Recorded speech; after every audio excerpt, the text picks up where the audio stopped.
guys, welcome back to the Uncle Sharma channel. Here we are for the Europa League final preview, the last preview of the season, and it should be a good one. So, Inter are in a final, in a European Cup final after 10 years, 10 long ass years. And last time Inter were in a final, I think I just finished school. So what about you guys? What were you guys doing when Inter last were in the European Cup final in 2010? I don't even know how to feel. Like, I've got this mixture of anxiousness but excitement.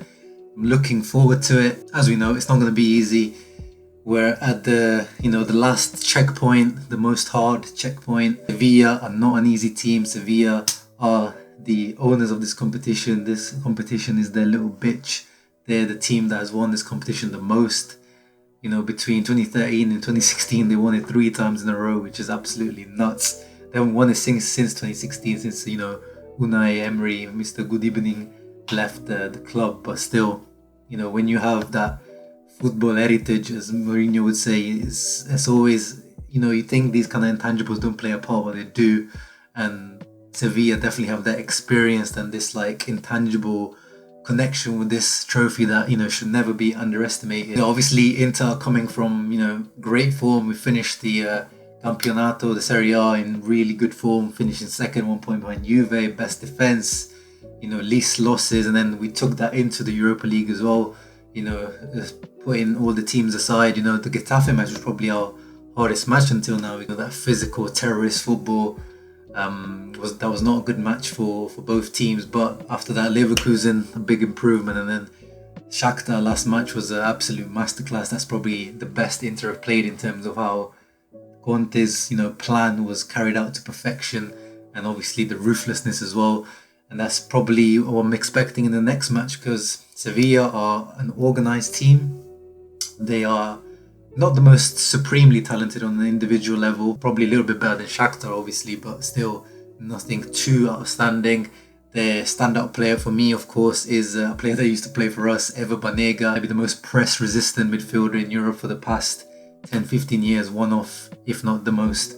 But this guy does not feel the pressure. You can press him, you can double up on him, triple up on him. This guy will find his way through. He'll find a gap through you. He'll nutmeg you through. He'll win the foul. He'll put the ball over you. Que giocatore, que jugador.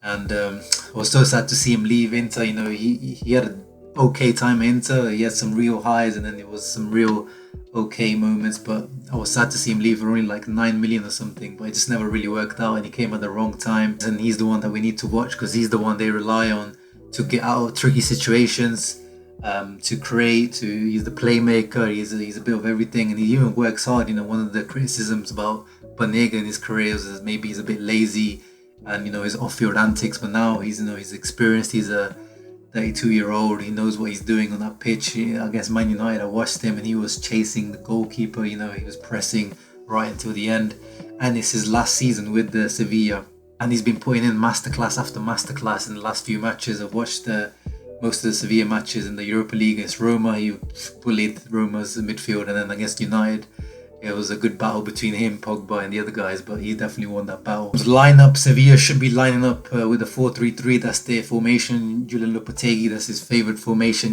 whenever he was in the Spain national team with the Real Madrid, and now with Sevilla, that's his formation. They play football, they play possessional football. They're going to pass you to death. They are trying to create quick attacks, but they're comfortable keeping the ball. But the thing I'm most worried about is the counter-attacking ability. They've got some quick players on the team. Ocampos on the wing, left wing. He's definitely one to watch out for, former AC Milan player at Marseille. But the main threats is coming from the fullbacks, actually. Jesus Navas, who used to be a winger and now has turned, into a right back, but pretty good right back of that. Quite late on in his career, good move from him. But Reguilon on the left back position, he's been the standout player in this competition. Tore Roma apart, and he was a big threat against Man United. So quick, very good on the board, dribbler.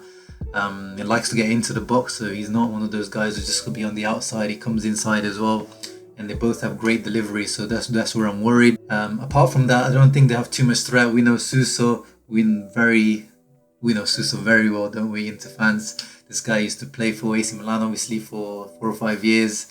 He had some decent matches against us. There was a match where he scored 2 goals, but mostly he was shut out by Nagatomo most times. And yeah, I don't think he has good memories about playing against Inter. And we know he's a one-trick pony. He's always going to cut back onto that left foot. And unlike at Milan, he doesn't really have that kind of target in the middle. You know, El Nesri, the striker that started the last couple of matches, he's kind of stinks. I mean, obviously now he's going to score because I said that, but there's really no standout attribute from him. And the other striker who scored against Man United, Luke de Jong, he's a bit more of a target man, but again, not the greatest. The midfielders, apart from Banega, Fernando, you know, he used to be linked with Inter back in the day, or Polpo, if you remember that compilation that used to be on YouTube. This guy gets the ball from all angles, just a tackler, loves a slide tackle, and he's still a very good player. And then next to them is Jordan, who's a little bit of a mixed bag. He seems to be like the Gagliardini of the team, you know, not real much of a role, but just kind of ball winning. So they really do rely on Banega on their playmaking and their fullbacks bombing forward. Expecting similar tactics from Antonio Conte's team, to be honest, as we did against Shakhtar.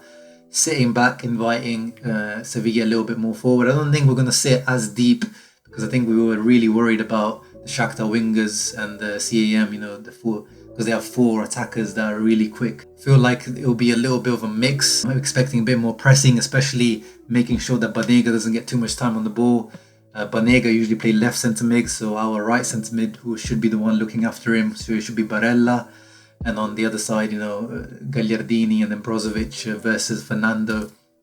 You know, Brozovic usually is the one that goes to press their deep line playmaker, and we'll see who takes the ball more, Fernando or Banega. But again, as we did in the Shakhtar match, it'll be really important for Gagliardini and Barella to drop back to support D'Ambrosio on the right and Ashley Young on the left. In terms of lineup, as you know, we can expect now, there will be no changes in the lineup. We see in that Conte, this is his team for the Europa League, and this is, you know, whatever you think of Gagliardini, he's got us to this point, and he's going to play tomorrow against the Sevilla in Cologne. And I'm happy with that. This team looks solid. 3-5-2 looks like the right formation. We've got the right balance. We're scoring goals. We're not conceding.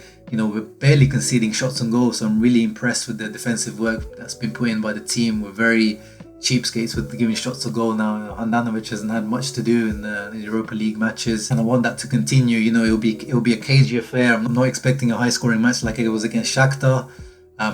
I'm predicting a 2-1 victory, to be honest. I'm hoping, you know, Lukaku, you know, he needs one more goal to match Ronaldo's R9's tally in his first season at Inter, which is 34. Lukaku's on 33. You know, what a season this guy's had.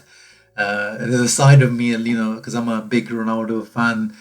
He's my favorite ever player, so I don't want him to like overtake him, but that's just 1% of me. I want Lukaku to score a hat-trick and, you know, obliterate that record, but you know, it won't be easy tomorrow. Hopefully Lautaro retains that form from the last match where he was, you know, that was the Lautaro that we want to see, the Lautaro pre-January, pre-COVID. And D'Ambrosio, yeah, as you know, I keep saying I'm not a big fan of him at the right wing back position, but with Reguilon on that side, I'm quite happy for him to play. I want him to be keeping an eye on Reguilon, and Godin and D'Ambrosio will be the ones kind of looking out for those runs from there. So, but his threat from set pieces, as we've seen, is so vital as well. Overall, I'm happy. I wouldn't suggest any changes. I'm happy to keep Eriksen on the bench. It was great to see Sensi, you know, get a few minutes at the end of the last match, but you know, he's definitely not ready yet to start such a big match. But you know, if we are starting to kind of, you know, lose grip of the match and Sevilla controlling the ball too much, I would like to see Sensi or Eriksen come in to start, you know, up the technical level of the midfield, because we know Gagliardini is not the greatest at keeping the ball. Another interesting centre-back striker battle, Kounde and Diogo Carlos, two good centre-backs, but Carlos has given 2 penalties away in his last 2 matches, so he can be a little bit rash. He reminds me of Murillo from his Inter times, you know, good defender, but sometimes a little bit, you know, sees red very easily, so that could be something to exploit, especially Lautaro likes to, you know, take these risky dribbles at time. I would like to see him go at these defenders, but I'm expecting our strikers to have the better of them. As I said, my prediction is a 2-1 victory for Inter. Yes, I'm confident. I want to see Samir Handanovic finally lift a trophy that he deserves. Let me know in the comments below what you reckon for our final match of the season, our biggest match in the last 8 or 9 years. Let's bring that trophy home. I have faith in Antonio Conte nailing the tactics, outdoing Julian Lopetegui. Make sure to leave a like and subscribe, and I want to see you guys for the post-match, which hopefully will be me going crazy because we've just lifted our first European trophy since 2010. Ciao.